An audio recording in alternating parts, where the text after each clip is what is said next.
Ayan na mga kabalbon, at binaba ko na ang aking bulutoy na gamit. Ayan, medyo malabo ang dagat kaya hindi masyadong maaninag ang aking ginagamit na isang bulutoy kung tawagin dito sa amin. Panglin lang sa mga pugita or manala kung tawag dito sa amin.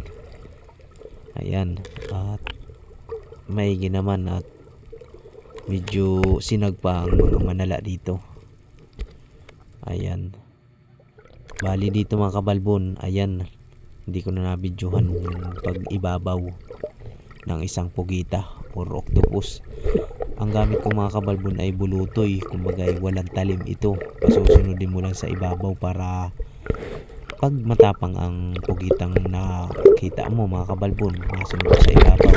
Pero pag makulit ay talaga namang madunong. Ayan mga kabalbon. Ito naman mga kabalbon, huli ni Papa. Big. Ayan, big din. Malaki ng pagkabig niya. May 2.5 mga kabalbon. Ayan, at kinuha ko na. Sobrang naman laki. So gaya nga mga kabalbon sinabi ko kanina, kapag matapang ang isang pugita ay susunod sa ibabaw. Ito namang nakita ko dito mga kabalbon, humabol sa aking bulutoy, kaso nga lang hindi sumunod sa ibabaw. Tumago siya sa guso kung tawagin dito sa amin mga kabalbon. Maigit medyo maliit lang naman siya. At agad ko naman tinawag sila Papa at para tulungan ako dito at hindi ko masibad sa aking bulutoy. Kailangan gamit nito ay tura-tura, yung may talim yung mga kabalbon. Pag hindi naman siya sumibad dun ay amin ang papanain nito. Bahala na ma-reject mga kabalbon. Pero sayang to mga kabalbon, malaki na ito. Big na naman, 190 ang kilo ng aming buyer. Ayan, hintay-hintay tayo mga kabalbon at talaga nang wala pa naman sila Papa. Pagdating dito ay ayan na nga mga kabalbon, sumisid na si Papa. Ayan, kung makikita nyo na isa ilalim na. Ayan, medyo malabo kaya ang tubig gawa ng bagyong Krising. Ngayon pa lang nakakasurvive ang dagat. Ayan na, pinana ni Papa. Maigi at maganda ang pagkakatama ng isang pugita mga kabalbon. Ayan na, titingnan natin mga kabalbon. Ayan, sobrang laki mga kabalbon ng isang pugita. Anong masarap ang luto niyo dito mga kabalbon sa isang pugitang malaki na to? Ayos na, 190 ang kilo nito. Maraming salamat sa biyaya ng karagatan.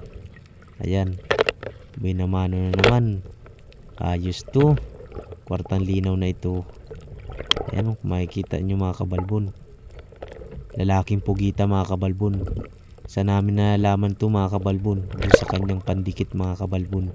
Pag medyo malalaki yan mga kabalbon, ay yan ay lalaki. Pero pag yung maliit lang ay babae yan mga kabalbon. Kahit anong laki ng isang pugita mga kabalbon, kung babae naman ay maliit lang ang pandikit niyan.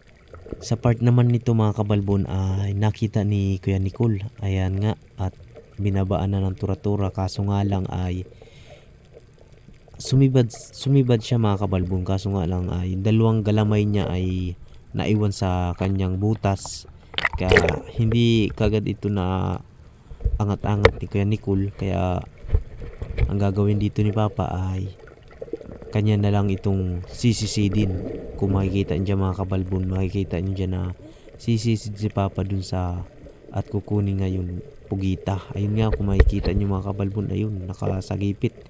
Ayan na, sinisid na ni Papa. Pasensya na mga kabalbon at medyo magalaw yung kuha ng camera gawa ng yung bangka namin ay inaanod na mga kabalbon. Ay sobrang lakas pa naman ng hangin ngayon ng habagat, kaya gaya ng pagkakuha ko sa camera. Pero ayos naman at nakuha naman ni Papa yung isang pugita malaki. Kaso yan, at ako naman ay papalapit na sa kanila mga kabalbon. Talagang ayan, sobrang likot ng camera mga kabalbon, pasensya na. Ayan, malaki, big na ito mga kabalbon. At yung nga lang kinagat ni Papa, kaso nga lang ay siya ay iniyapos ng isang pugitang ito. Halos hindi na makahinga mga kabalbon. Ayan na, yun, buti na lang nagitik kagad ni Papa. Kung hindi, mahirapan si Papang makahinga dahil pinuluputan na ang kanyang ulo mga kabalbon. Hanggang dito na muna mga kabalbon.